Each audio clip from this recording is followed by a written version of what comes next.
It happened during a wildfire evacuation drill that turned real faster than anyone expected. I was in my home office rerouting first responder traffic across the Tri-County area when my monitors started flashing red. Communications offline. Dispatch frozen. The command relay went dead. 1 second, I was transmitting updated GPS coordinates to paramedics threading through fire-blackened terrain, and the next I was staring at an error screen that might as well have read "Good luck, you're on your own." Outside, my dog started barking. I rushed to the utility box near the back fence, and there she was, Karen, in full HOA power trip mode, clippers in one hand and a smug smile that could sour milk. She actually said I was lucky she left the bushes untouched this time. She'd just cut through a line she thought looked messy. What she really did was sever a direct fiber optic link that served not just my house but a county-wide emergency coordination node. And in that moment, the gravity of it didn't hit her. But it hit me like a freight train. She hadn't just messed with my internet, she might have just cost people their lives. 2 hours earlier, everything had been normal. The skies were clear, the coffee was hot, and I was prepping the comms deck for what was supposed to be a routine test sim. My setup wasn't your average suburban router and Wi-Fi setup. My home functioned as a relay node for the county's emergency communication system, a hardened connection for disaster response, fed by redundant lines and backed by a dedicated battery wall. My job, in simple terms, was to keep vital communications flowing when everything else goes down. Fires, storms, floods, power outages. When the big one hits, people like me make sure rescue crews stay connected. That morning, I had live feeds from 3 different county agencies on my secondary screens. A fire had broken containment in a canyon 30 miles west, and crews were redeploying. I was their eyes and ears. Until, suddenly, I wasn't. At first, I thought it was a software bug. Then I saw the flashing diagnostics. Fiber uplink severed. My hands went cold. That line wasn't just some internet cable. It was part of a secure, county-authorized installation. Only a few of us in the area were authorized to even touch it. I launched into emergency mode, booted up my backup mesh node, and ran outside to check the primary junction. That's when I saw her. Karen. Beige windbreaker, clipboard under one arm, she was standing next to the shredded cable conduit with a pair of gardening shears dangling from her wrist like a prize. She looked at me like I was the one trespassing. She had the audacity to say, "I warned you about those wires. They don't match community standards." I swear, I thought she was joking at first. When I asked her if she understood what she'd cut, she blinked and said, "It's just a cable. Your Netflix can wait. You people and your ugly wires ruin the aesthetic." I didn't even respond. I turned and sprinted back inside, rerouting traffic through the mobile satellite node in my backup system. It was a slow, high-latency link meant only for last resort communication, but it would have to do. I sent a hot alert to county dispatch and re-established minimal routing to the mobile teams. My screen lit up with delayed messages. One from a fire crew stuck between 2 ridgelines they couldn't pass. Another from paramedics who'd missed an evacuation signal. Karen's snip had made a 5-minute hole in my response time. And that hole was all it took for chaos to bloom. The rest of the day was a blur of apologies, explanations, and me fighting to stabilize a network that was never designed to run on duct tape and cellular fallback. When things finally calmed down, I filed a formal report with the county. I included timestamps, photos of the damage, and even a screenshot from my security cam that showed Karen mid-clip. But this wasn't the first time Karen had tangled with infrastructure she didn't understand. Last month, she fined a neighbor for having solar panels visible from the street. The month before that, she threatened to tow a mobile dialysis van parked outside someone's house because it was, in her words, an eyesore. Karen wasn't just a nuisance. She was a problem that wore perfume and quoted HOA bylaws like scripture. Her obsession with aesthetics had already driven 2 families out of the neighborhood. But this time, she'd crossed the line. A legal one. The cable she cut was marked, mapped, and protected under county emergency code. I expected remorse. Or at least concern. Instead, she doubled down. At the emergency HOA meeting that evening, Karen brought a stack of violation notices and tried to argue that my communication equipment was unauthorized clutter. She even accused me of installing spyware to eavesdrop on the community. The rest of the board, a blend of passive retirees and people too polite to challenge her, sat frozen like mannequins. Until I dropped the bomb. I played the security footage. Karen, snipping the cable. Karen, laughing while talking on the phone. Karen, stuffing the cut line into a plastic bag and walking off like she'd just clipped weed. Then I dropped the kicker. The cable wasn't just mine, it was county property. Marked, registered, and linked to emergency response. Her face froze. Her hand twitched. Then, in typical Karen fashion, she pivoted. I never saw that label. No one told me. It looked just like an old TV wire. A misunderstanding. Her voice was shaking, but her eyes stayed icy. She wasn't sorry. She was calculating. That night, I was visited by two people from the County Emergency Infrastructure Division. They were calm but visibly worried. One of them, a grizzled fire services tech, shook his head as he looked at the pictures. "This could have turned out a lot worse," he muttered. "We'll have to escalate. Legal might get involved." That's when it hit me. Karen didn't just inconvenience me. She had potentially violated state-level emergency protocols. The kind of thing that came with fines, civil penalties, even criminal charges in the right scenario. But Karen didn't know that yet. To her, it was still about the view from her porch. I didn't sleep much that night. Part of me was angry, furious actually. But another part was cautious. Karen wasn't done. She'd caused a mess, but she was smart enough to know the best defense is a louder offense. She would spin this. She'd start with emails to the board, maybe a rumor about me running an illegal tech hub. She'd try to paint me as the aggressor. And that meant I needed to be 10 steps ahead. So I set up a plan. Cameras, logs, backup. If she wanted a war, I'd give her one, but not with noise. With proof. With silence. With strategy. And most of all, with every connection I had in the emergency network chain. Because what Karen didn't know, what she couldn't possibly imagine, was that the guy whose cable she'd cut was the man responsible for keeping the entire county online when disasters struck. And if she thought snipping a wire would be the end of it, she had no idea what she'd just started. The morning after the cable incident, I woke up to an HOA bulletin stuffed in my mailbox. It was folded neatly, printed on thick cream cardstock, and topped with Karen's signature flourish, a floral watermark and an all-caps subject line that read, "Urgent notice, unauthorized equipment found in community." Below that, in smaller text, was a paragraph-long tirade warning residents about potential surveillance devices, disguised as utility boxes. She included a blurry photo of my equipment, complete with red arrows and circles like a detective board in a bad crime show. Her email had clearly gone out to the entire neighborhood, and she wasn't wasting any time trying to rewrite the narrative. According to her version, I was running a private spying operation under the guise of internet hardware. The implication wasn't just absurd, it was dangerous. It didn't take long before I noticed some of the neighbors giving me strange looks. One woman, who used to wave when I walked the dogs, crossed the street instead. Another couple who I'd helped reset their router last month now avoided eye contact. Karen's smear campaign had done its job. She sowed just enough suspicion to make people uneasy. That was her style. She didn't need to be right, she just needed to be loud. But what she didn't count on was how loud I could get too, especially when I had the law on my side and the county's entire emergency response department behind me. I contacted my liaison at County Infrastructure, a no-nonsense woman named Dana who had overseen 3 disaster response projects with me in the past. Dana was furious when she saw the bulletin.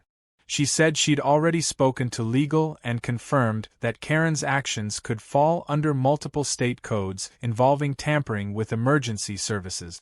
That meant this wasn't just a personal grievance, it was potentially a criminal offense. Dana told me to document everything. Every message, every meeting, every neighbor who came forward. And so I did. Later that afternoon, I noticed a white pickup truck idling near the front of my house. 2 men in county inspector uniforms stepped out, clipboard in hand. At first, I thought Dana had sent them. But something didn't feel right. One of the men didn't have a visible ID badge. The other kept looking at his phone while pretending to inspect the sidewalk. I walked out to greet them and asked who sent them. They looked at each other, then mumbled something about a community complaint. I pressed again. What department? Which division? Their answers got vaguer. I asked for paperwork. They had none. Then I noticed a patch on one of their sleeves. It didn't say anything about the county. It was a private security firm. They were not inspectors. They were hired goons. Karen had gone to the next level. I called Dana immediately and described what happened. She checked with the county and confirmed that no inspection had been ordered for my property, which meant Karen had hired a private firm, probably some HOA-connected company, to pose as officials and dig into my setup. That was not just shady, it was potentially illegal impersonation. We agreed it was time to loop in the county attorney's office. But Karen's little game didn't stop there. That evening, the HOA sent out another bulletin, this time signed by Karen and 2 other board members. It announced a new vote being proposed for the next meeting, a bylaw update prohibiting non-decorative utility structures in front or side yards. The timing wasn't a coincidence. She was trying to retroactively criminalize my system using neighborhood rules. It was a clever move. If passed, she could fine me, drag me through HOA hearings, and even attempt legal enforcement under community code. She was laying legal landmines while pretending it was about curb appeal. That's when I decided I needed to fight on multiple fronts. I already had the county's backing for the emergency services angle, but now I needed to dismantle Karen's influence from inside the HOA itself. I started reaching out to neighbors one by one. Not with arguments or accusations, but with facts. I knocked on doors. I explained how the system worked, how it wasn't a surveillance rig, and how it helped support wildfire communications across multiple towns. I told them about the backup relay I maintained that kept emergency services running during last year's windstorm. Most of them had no idea. They'd never heard my side. They'd just been reading Karen's bulletins and assuming it must be true. One neighbor, Carlos, surprised me the most. He was a quiet guy, ex-military, kept to himself mostly. When I explained what had happened, he looked me dead in the eye and said, "You know she did the same thing to me." I blinked. Did what? He pointed to his roof. My ham radio tower. She said it violated height restrictions and tried to get it removed. Thing is, I use it for emergency ham operations. She filed the complaint during the hurricane season. I had to get FEMA involved. It was like a light bulb went off. Karen had a pattern. She didn't just dislike infrastructure. She actively targeted anything she didn't understand. And worse, she had a habit of doing it during high-risk period. Over the next few days, more neighbors came forward. A nurse who ran a medical freezer from a generator during blackouts. A firefighter with a thermal imaging camera mounted near his garage. A teacher who had a satellite classroom rig during COVID. All of them had faced Karen's wrath. All of them had kept quiet. Until now. I compiled their stories into a single report and sent it to Dana, who forwarded it to the county investigator assigned to the case. I also included timestamps, photos, and recordings from my own incident. It was more than enough to show a pattern of obstruction, harassment, and potentially even coordinated sabotage. And now that she'd brought in a private company under false pretenses, the impersonation angle gave the authorities something concrete to act on. Still, Karen didn't back down. She ramped things up by calling a special HOA meeting. This time, the agenda listed only one item: disciplinary action against me for failure to comply with HOA equipment guidelines. When I walked in that night, the room was packed. Karen was seated front and center, wearing a cream-colored suit like she was presiding over a courtroom. She smiled as I entered. But she didn't know that Carlos was right behind me. And so were 4 other residents she'd pushed too far. The meeting started with Karen reading a prepared statement accusing me of threatening community harmony. She claimed my equipment caused distress, that it reduced property values, and that it violated the spirit of neighborhood design. I waited patiently until she was done. Then I pulled out my phone and pressed play. It was the audio of the fake inspectors at my door. The part where they admitted they weren't with the county. The room shifted. Then Carlos stood up. He calmly explained how Karen tried to shut down his federally licensed radio tower during an active emergency response. The tide turned. By the end of the meeting, half the room was murmuring about board overreach. Karen tried to salvage it with another vote push, but it fizzled. No one seconded her motion. I didn't need to argue anymore. I just let her drown in her own theatrics. The envelope Ruth had handed me sat on my kitchen table like a bomb waiting to go off. I didn't open it right away. I walked around it, stared at it, tried to decide whether opening it would make things worse or finally set them right. Eventually, I poured a fresh cup of coffee and sat down like I was defusing a live wire. Inside were printed copies of a series of emails, some from Karen, others to her. Most were marked with time stamps that matched key incidents from the last 6 months. The language was all carefully worded, passive-aggressive at first, but it got bolder over time. One message to a landscaping company asked if they could make sure that strange shed with all the wires is dealt with. Another mentioned monitoring which houses contribute to aesthetic decay. She had highlighted my address in 3 different places and even included a blurry satellite screenshot of my yard. I wasn't paranoid anymore. I was being targeted. But one email stood out from the rest. It was from Karen to a man I didn't recognize, discussing potential leverage in case the county gets too involved. She referred to him as Marcus and mentioned that he had contacts in security. My gut twisted. That had to be the same guy I'd seen lurking with the fake inspectors. It looked like Karen was trying to manufacture enough disruption to get me flagged as a risk or nuisance, either to push me out or discredit my work before the next emergency tech contract was reviewed by the county. Suddenly, it wasn't just about HOA aesthetic. It was sabotage with intent. I reached out to Dana again and sent her everything. She called me back within 10 minutes. Her voice was low and tight with anger. "This is bigger than a neighborhood dispute," she said. "This guy Marcus? We've had issues with him before. He tried to bid on a contract last year to install private response systems countywide. We turned him down because his tech didn't meet standard. And now he's trying to create a failure point to discredit our current setup. That's you. That's us. This isn't just HOA drama anymore. It's deliberate interference." What struck me most was how personal Karen had made it. She didn't know anything about the work I did. She didn't understand mesh relay networks or dual-band emergency comms. All she saw was a box she didn't like and a person she couldn't control. And now she'd roped in someone who had a vested interest in destabilizing what I maintained. It was all smoke and mirrors to her, but to Marcus, this was about replacing public safety systems with private contracts. If my node failed enough times, he'd swoop in with a solution the county would be desperate to buy. That meant they needed to make me fail again. I had no choice but to beat them at their own game. I spent the next 3 nights rebuilding my entire system. I didn't just patch things, I fortified them.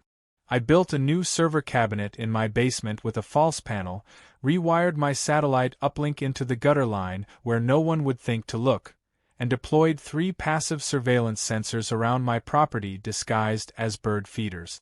If they came back, I'd have more than just grainy footage this time. I also reprogrammed my emergency systems to log every signal, Every IP address, every ping, even if it failed to connect. If Marcus or anyone linked to him tried another breach, I'd have the digital trail to follow. Then I set the bait. I took an old fiber router, stripped it of its components, and placed it in a bright gray housing box right at the side of the house. It was completely useless, but it looked real enough. I even ran dummy cables from it into the ground, buried just enough to seem legit. I marked it with a red sticker that read experimental relay. Then I waited. Not even 48 hours passed before I saw Karen walking her dog, slowly passing by and staring a little too long. The next evening, my motion alert triggered. Someone was in the side yard. The footage came in grainy at first, but as the infrared kicked in, there he was, Marcus, crouching next to the box with a toolkit. I let the footage roll. He clipped a cable, looked confused when nothing happened, then walked off.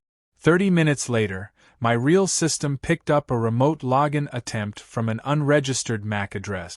I logged it, cross-referenced it with county records, and found a match to a known testing device registered to Marcus' defunct company. I packaged everything: video, login attempts, emails, and audio, and sent it to Dana with the subject line, "Your smoking gun." Her reply came fast. "Legal is moving on this now. We're going to the state. Tampering with this kind of infrastructure is a felony. You just gave us everything we need." I leaned back in my chair and exhaled for the first time in days. But it wasn't over. Not yet. The very next morning, I woke up to another HOA bulletin. Karen was calling for an emergency session. The reason? Community safety concerns about rogue technology operators. She had the nerve to use that phrase. Rogue technology operators. Her flyer included doctored images of my house with red filters to make it look ominous. She accused me of experimenting with dangerous frequencies. At this point, I wasn't surprised. But it still shocked me how far she'd go to twist the truth. This wasn't about power lines or aesthetics anymore. This was war by narrative. But what she didn't know was that the county had finally authorized a direct investigation. Not just of the HOA's handling of community infrastructure, but of Karen specifically. They were sending a team of legal and technical advisors to attend the meeting. They wouldn't say anything. They'd just observe and document.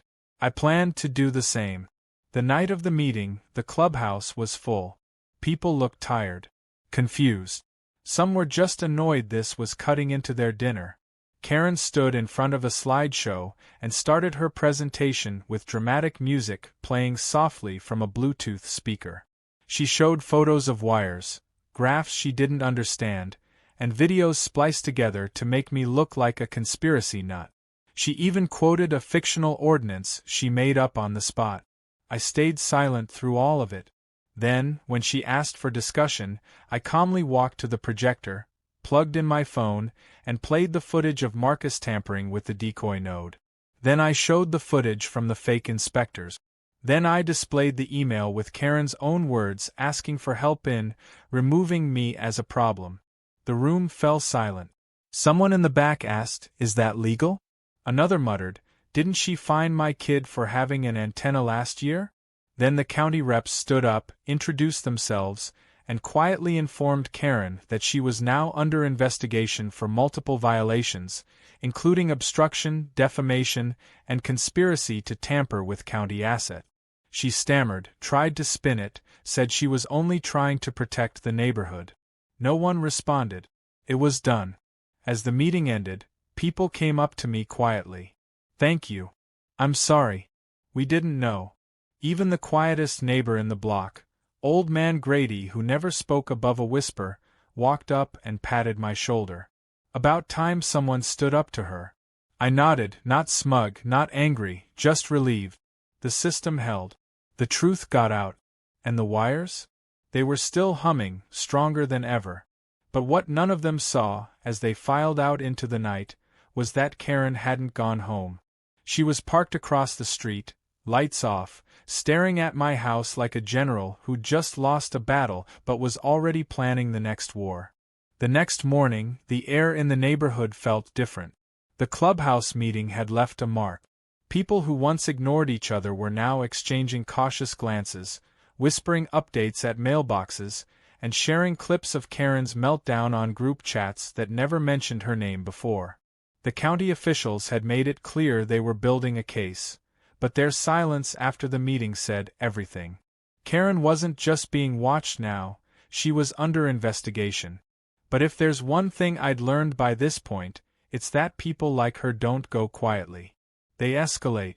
I was trimming the hedges along my side fence when I noticed a flyer being stapled to the community board across the street. It was another HOA bulletin, but this one had a bold new twist. Karen wasn't just crying foul about aesthetics or safety anymore.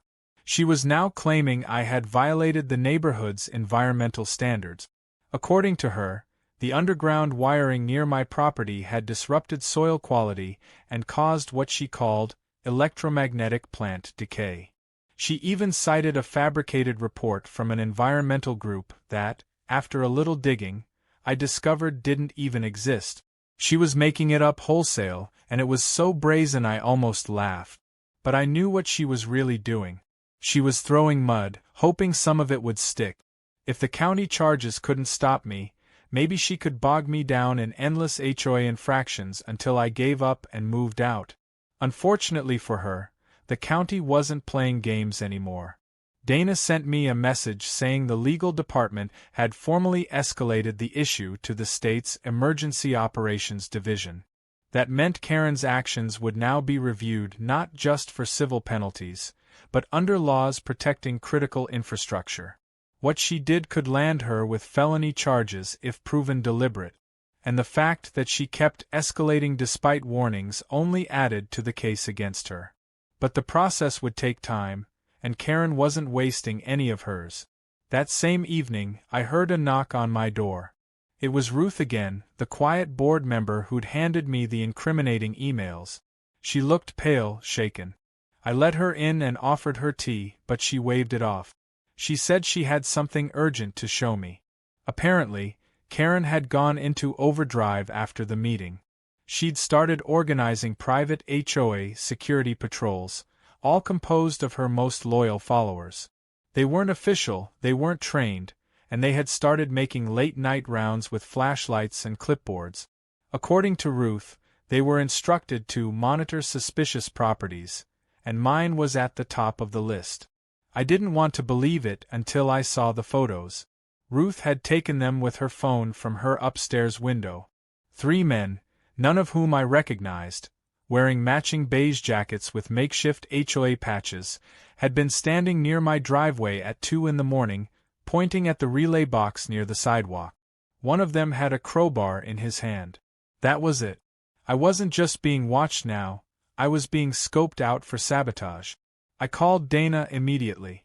She said it was time to involve law enforcement directly. The next day, I met with the county sheriff's department.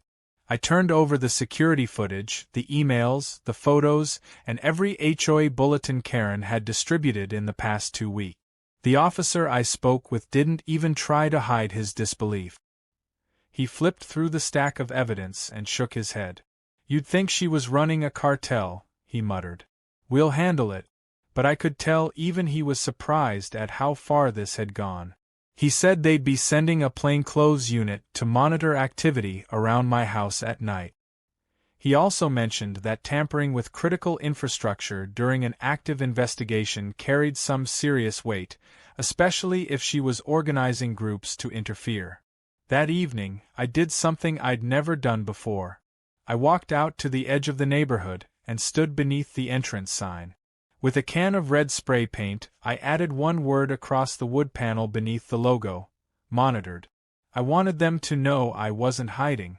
I wanted them to know someone was watching back now. Sure enough, Karen's patrol showed up again 2 nights later. But this time, the sheriff's deputy was waiting nearby in an unmarked car. When one of the men approached my box with a tool bag, the deputy stepped out, badge raised, and detained all 3 on the spot. Turns out 2 of them had prior records, one for trespassing, the other for impersonating a city worker. They weren't just Karen's neighbors. They were people she'd hired.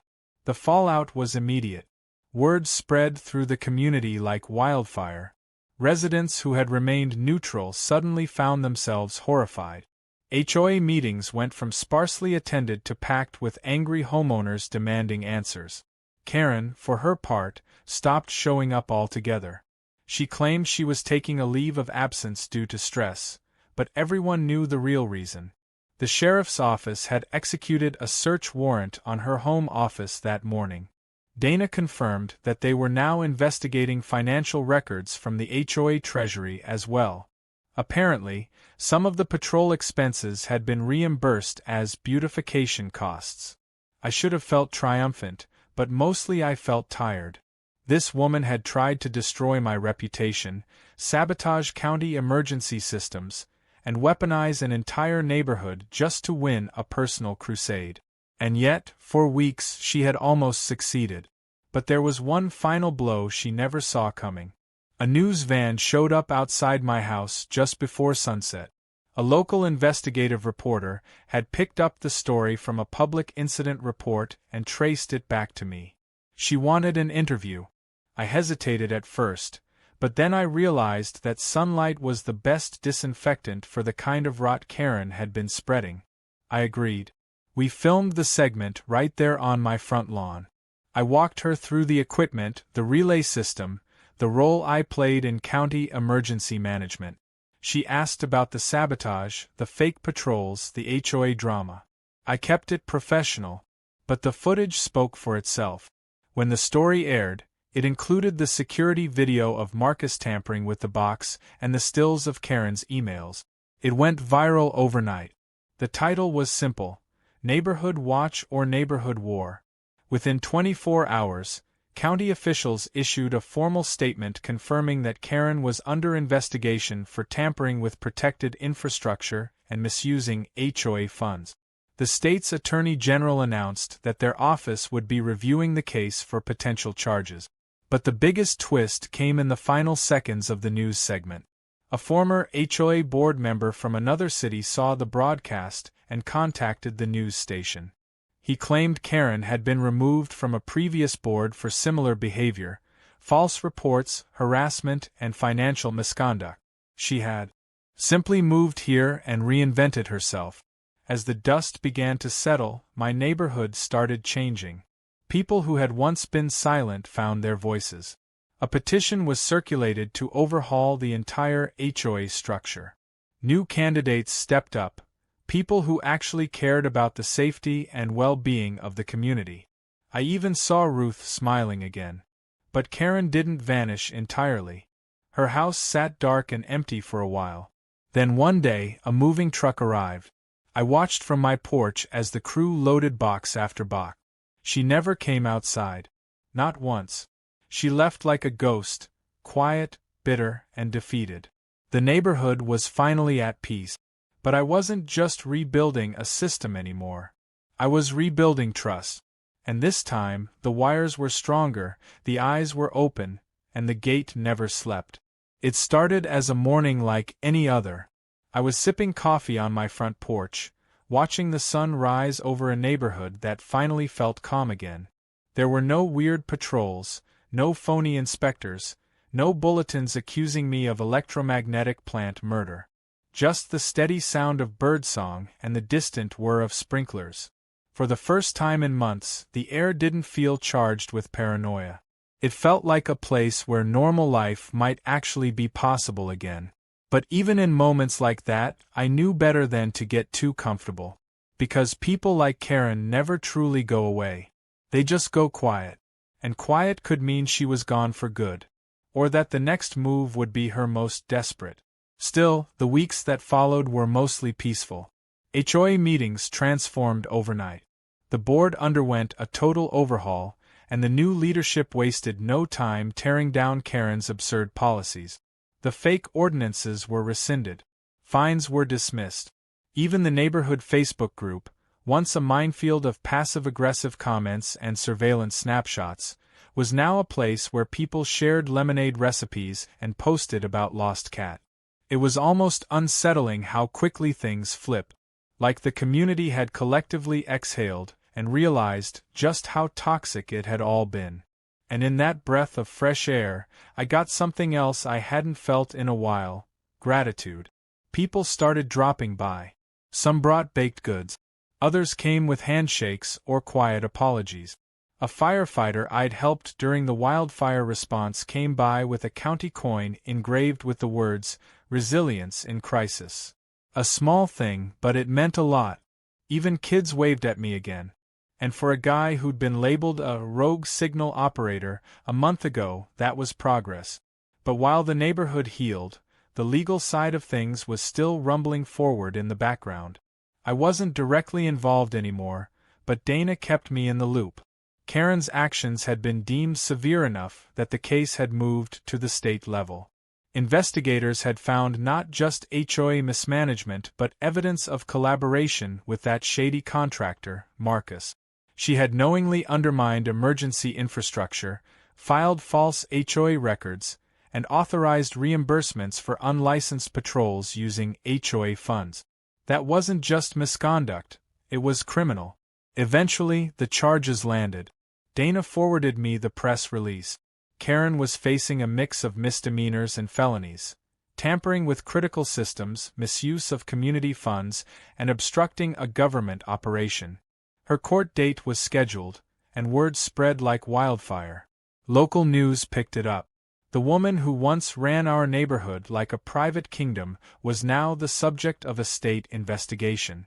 The same people who had once nodded politely as she barked about lawn conformity were now pointing at the television in disbelief.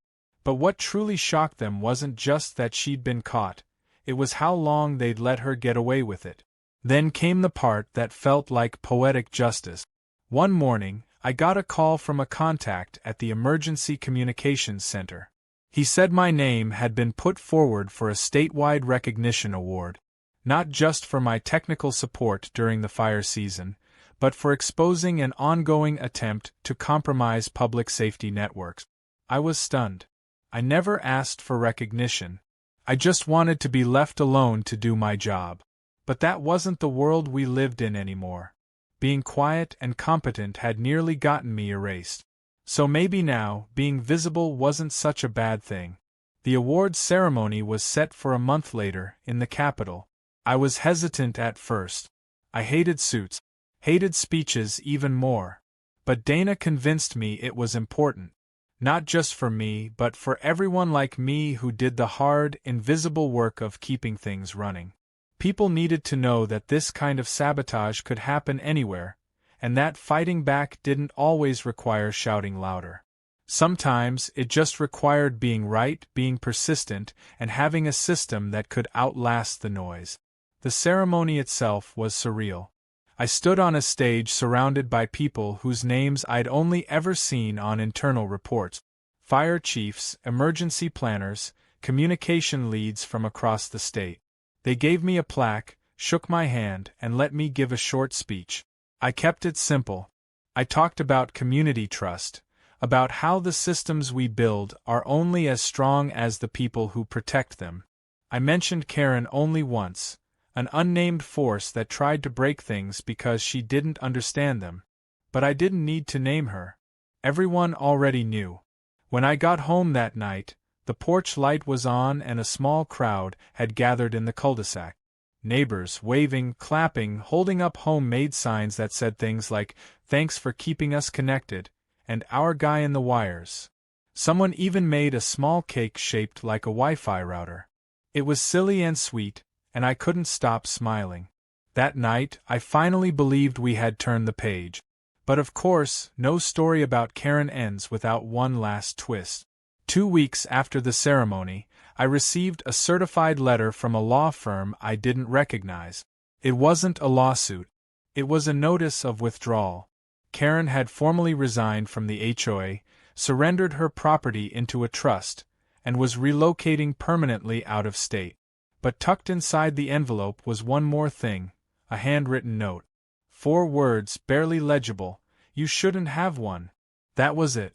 No apology. No explanation. Just a final attempt to remind me that in her mind, this had always been a contest. A game. A power struggle she never believed she could lose. But she had. Not because I fought harder, but because I didn't fight the way she expected. I used evidence, systems, truth, and most of all, I didn't stop. That, in the end, was something she couldn't outmaneuver. Months later, the old clubhouse still stood, but the air inside felt new. The board had changed, the rules had changed, and the people had finally found their voice.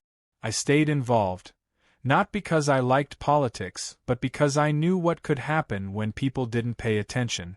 I helped them draft a technology policy that actually encouraged innovation instead of punishing it. We installed backup power stations at 3 community sites. The relay box that Karen once tried to destroy? It now had a plaque beside it, honoring the role it played in keeping emergency services running during the fire drill. One evening, I passed by the empty house Karen used to live in. The windows were boarded, and the yard had started to grow wild, as if reclaiming itself. But what struck me most wasn't the silence. It was the absence of fear. No one looked over their shoulder anymore. No one feared a bulletin or a fine for painting their mailbox the wrong shade of gray.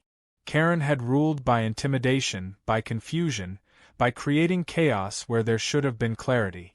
Now, clarity ruled. The system worked. The people spoke. And the neighborhood, for the first time in years, felt like a community again. As I walked home, I passed the main gate where it had all started. The keypad that Karen once spray-painted, the wires she'd tried to cut, now sat beneath a new cover plate, hardened, sealed, and monitored. Not just by me, but by a whole network of eyes that had learned what vigilance really meant. And just above it, someone had nailed a wooden sign to the gate. Burned into the surface were 3 simple words that made me stop and smile. Never cut wires.